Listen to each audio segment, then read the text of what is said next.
દિયોદર ખાતે સતત બીજા વર્ષે વાલ્મીકી સમાજના સમૂહ લગ્ન યોજાયા। દિયોદર ખાતે સેવાકીય પ્રવૃત્તિઓમાં હર હંમેશા અગ્રેસર રહેતું સદભાવના ગ્રુપ દ્વારા ગયા વર્ષે વાલ્મીકી સમાજના પ્રથમ વખત સમૂહ લગ્ન યોજવામાં આવ્યા હતા,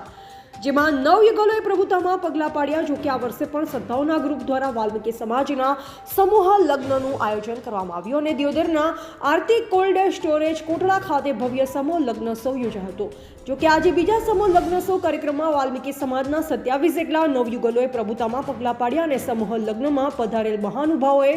નવ દંપતીઓને લગ્ન જીવન સુખમય પસાર થાય તેના માટે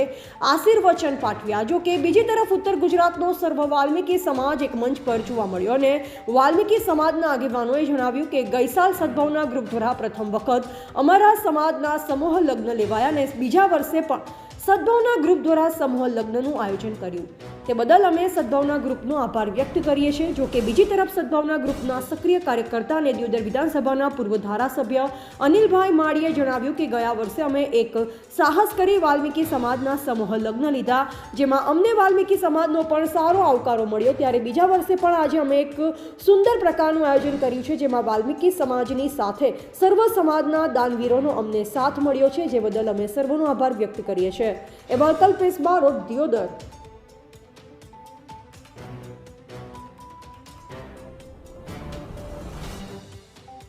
હવે જણાવતા આનંદ થાય કે સદભાવના ગ્રુપ તરફથી બીજી વાર સમૂહ લગ્ન થઈ ચૂક્યા છે અને અમારા હજાર ટ્રસ્ટીઓને અભિનંદન પાઠવીએ, સદભાવના ગ્રુપને અભિનંદન પાઠવીએ કે આર્થિક રીતે વાલ્મીકી સમાજ એક બહુ મોટું કાર્ય થઈ ચૂક્યું છે અને 27 દીકરીઓના પ્રભુતાના પગલા